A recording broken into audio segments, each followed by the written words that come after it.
नमस्कार, मैं हूं विक्की शेरावत।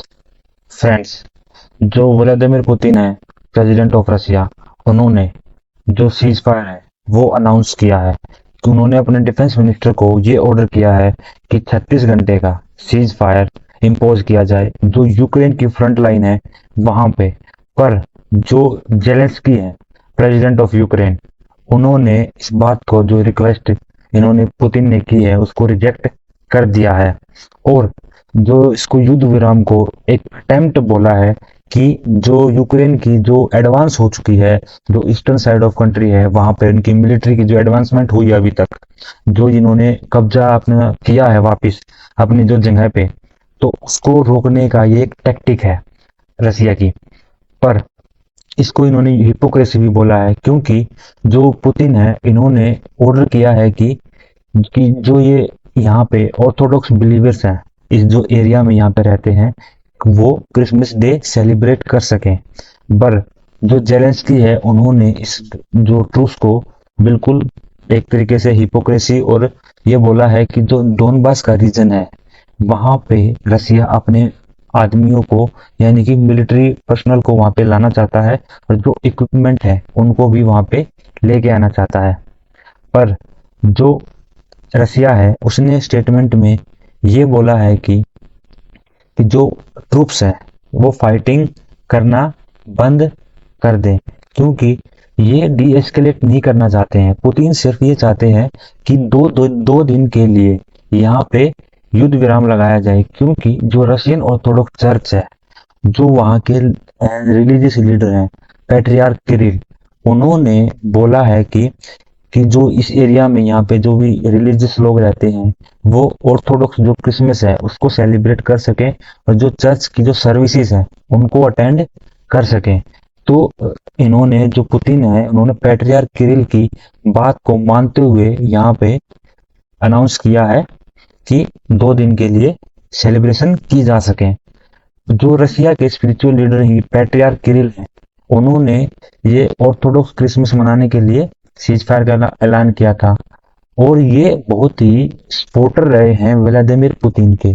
इन्होंने जो इन्वेजन की है व्लादिमीर पुतिन ने यूक्रेन पे, उस पर इन्होंने बहुत ही अपनी एक तरीके से ब्लेसिंग्स दी हैं, और ऐसे सरमन्स दिए हैं, मतलब कि ऐसे प्रवचन दिए हैं जो एंटी वेस्टर्न और एंटी यूक्रेन है।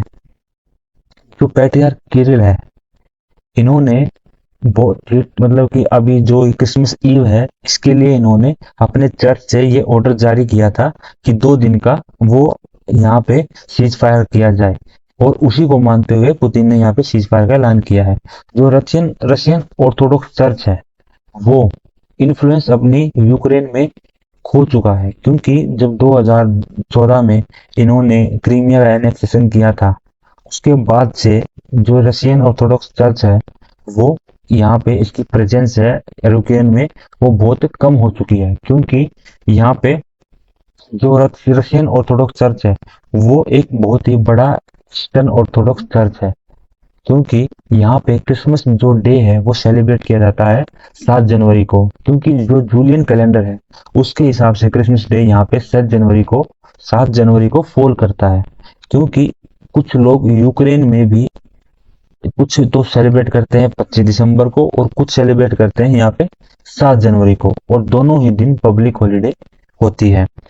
इस साल ऐसा हुआ है कि जो यूक्रेन का ऑर्थोडॉक्स चर्च है, क्योंकि जो ऑर्थोडॉक्स चर्च है वो डिवाइड हो चुका है रशियन ऑर्थोडॉक्स चर्च में और यूक्रेन ऑर्थोडॉक्स चर्च, तो उन्होंने अब की बार 25 दिसंबर को सेलिब्रेशन करने पे जोर दिया है, और उन्होंने 25 दिसंबर को ही सेलिब्रेशन किया है।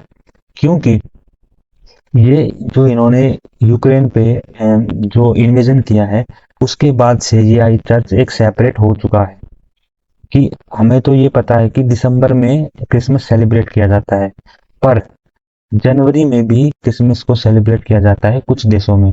क्योंकि जो कंट्रीज जैसे कि रसिया और यूक्रेन और बहुत सारी कंट्रीज हैं, वो सेलिब्रेट करती हैं 6 या 7 जनवरी को।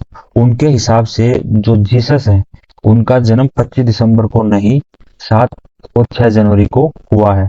क्योंकि जो ऑर्थोडॉक्स क्रिसमस है, वो उसको मनाने वाले जो लोग हैं वो हैं कंजर्वेटिव क्रिश्चियंस, क्योंकि इसी दिन, क्योंकि यूरोपियन कंट्रीज और कुछ सेंट्रल और मिडल ईस्ट के जो कंट्रीज हैं वो यहाँ पे सेलिब्रेट करते हैं इसी दिन। कौन सी कंट्रीज हैं जो ऑर्थोडॉक्स क्रिसमस को सेलिब्रेट करती हैं? जैसे कि Belarus, Egypt, Ethiopia, Georgia, Kazakhstan, Macedonia, Moldova, Montenegro, Serbia, Russia and Ukraine. जो ये कंट्री है ये सेलिब्रेट करती हैं क्रिसमस को 7 जनवरी को, और यहाँ पे उसी दिन पब्लिक हॉलीडे भी होता है। पर जो अर्मेनिया और जो लेबनान है ये जनवरी 6 को सेलिब्रेट करती हैं, और जो countries UK, US, Canada, Australia जैसी कंट्रीज हैं वो सेलिब्रेट करती हैं 25 दिसंबर को, और वहां पे पब्लिक हॉलीडे 25 दिसंबर को होती है, ना कि 6 और 7 जनवरी को।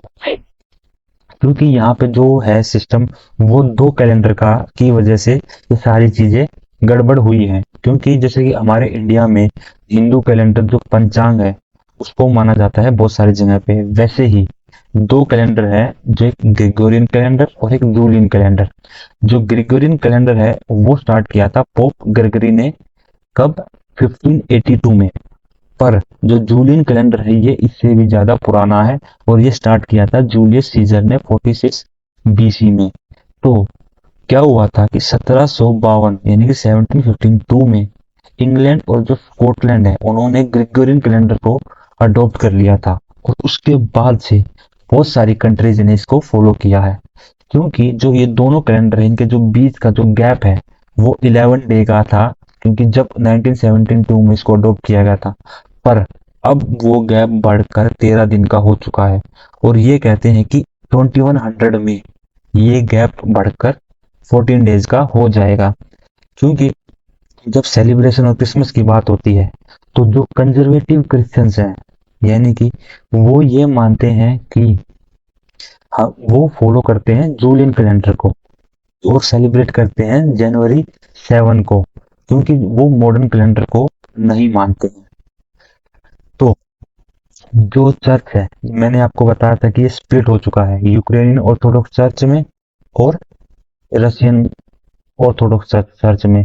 तो पहले ये फॉलो करते थे रशिया के ऑर्थोडॉक्स चर्च को, और जो बहुत सारे रिलीजियस लीडर या जो भी क्लर्जी थी, टॉप क्लर्जी, वो रशिया की बातें मानते थे। और उन पे अभी भी यही आरोप लगता है कि वो कहीं ना कहीं छुपे छुपे रशिया को हेल्प कर रहे हैं, क्योंकि इनके पहले लिंक जो रशियन ऑर्थोडॉक्स चर्च था उसके साथ थे। इस वजह से इन पे डाउट किया जाता है। जो यूक्रेन के फॉरेन मिनिस्टर हैं उन्होंने बार बार बोला है कि रसिया ने इग्नोर किया है जब प्रेसिडेंट जेलेंस्की ने पीस के लिए बोला था। क्योंकि जब 25 दिसंबर को वहां पे क्रिसमस सेलिब्रेट करना था और वहां पे पब्लिक हॉलीडे थी, तो 24 दिसंबर को रसिया ने सेलिंग की थी, यानी कि बमबारी की थी खेरसोन पर। और जो नया साल था उस दिन भी रसिया ने क्या की थी? स्ट्राइक्स की थी। जब उन्होंने रसिया ने इनको सेलिब्रेट नहीं करने दिया, जो भी इनके जो फेस्टिवल्स थे इनको सेलिब्रेट नहीं करने दिया, तो अब जो यूक्रेन है वो भी ये नहीं चाहता है कि रसिया भी सेलिब्रेट कर पाए। क्योंकि जो यूएस प्रेसिडेंट है जो बाइडेन, उन्होंने बोला है कि जो रसिया जो के प्रेसिडेंट है पुतिन, वो कुछ ऑक्सीजन ढूंढ रहे हैं, की कोशिश कर रहे हैं। जो रसिया है उसने ये जो सीज फायर है ये इसलिए ऐलान की है क्योंकि जो इनकी डोमेस्टिक ऑडियंस है, यानी कि जो रशियंस है, उनको ये दिखाना चाहते हैं कि Russians are the good guys, क्योंकि वो बहुत अच्छे हैं। पर यूक्रेन और जो वेस्ट है वो रसिया को धमका रहा है, और जो युद्ध विराम रसिया चाहता है उसको यूक्रेन और वेस्ट नहीं मानते हैं, क्योंकि रसिया अब पीसफुल दिखाने की कोशिश कर रहा है और यूक्रेन को एक डेमोनाइज करने की कोशिश कर रहा है। तो वो ये दिखाना चाहते हैं कि यूक्रेनियंस ने उनका जो प्रपोजल था, एक पीस के लिए जो प्रपोजल था और जो रिस्पेक्ट थी रिलीजियस बिलीवर्स के लिए, उसको नजरअंदाज किया है यूक्रेन ने। तो और रसिया को ये भी डर है कि क्योंकि रसिया के रिसेंटली अभी 89 ट्रूप्स जो इनके आर्मी पर्सनल थे वो मारे गए थे अटैक में।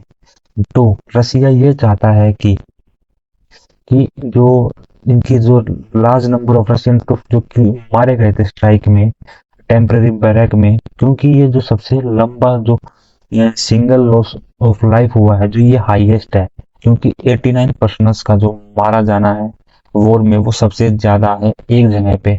तो रसिया ये चाहता है कि जो रिलेटिव्स हैं इनके, जो जो लोग वहां पे डेड हुए हैं, जो उनके रिलेटिव्स हैं, वो बहुत ही गुस्सा है।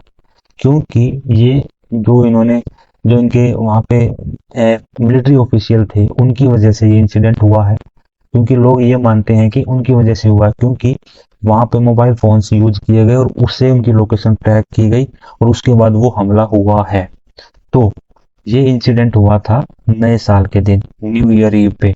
तो ये वहां पे एक हॉलीडे थी रशियन कैलेंडर में, तो इम्पोर्टेंट दिन था रसिया में। तो रसिया ये नहीं चाहता है कि अब जो फिर से एक इम्पोर्टेंट दिन आया है ऑर्थोडॉक्स क्रिसमस का, तो इस दिन भी कोई लॉस ऑफ लाइफ हो। तो इस वजह से रसिया इस चीज को इग्नोर करना चाहता है और लोगों में भी इस बात का बहुत सारा गुस्सा है।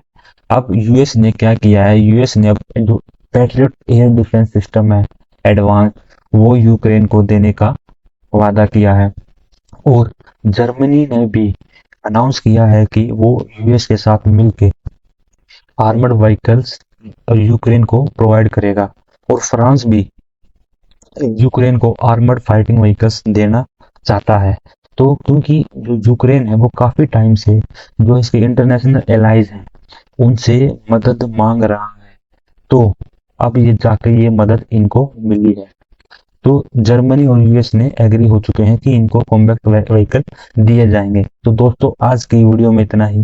Thank you friends, keep supporting us, thank you so much.